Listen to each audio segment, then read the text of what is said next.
আমার প্রিয়তমের চোখের সাথে আমার চোখ মিললে আমার হৃৎপিণ্ডই কেঁপে উঠত। তাকে দেওয়ার মতো আমার কাছে তেমন কিছুই ছিল না, শুধুমাত্র কাঠ গোলাপ ব্যতীত। আমার মায়াবতী ছিল সুন্দর, শিমুল তুলার মতো নরম। সেও যে ছলনাময়ী ছিল বুঝিনি সে ধরন।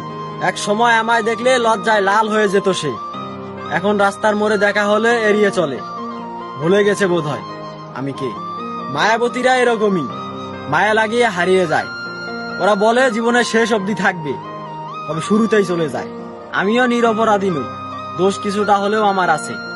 আমি জানতাম অর্থহীন পুরুষের জন্য ভালোবাসা না, তবে কেন করেছিলাম তাকে ধরে রাখার বায়না। তাকে নিয়ে লেখে হয়ে গেলাম প্রেম বিচ্ছেদের কবি। মানুষে বুঝলো, সেও বুঝতো যদি। কিছু জিনিসের অস্তিত্ব বাস্তবের থেকে সুন্দর কল্পনায়, তাই সে আজও আমারই রয়েছে, তবে তার অজানায়।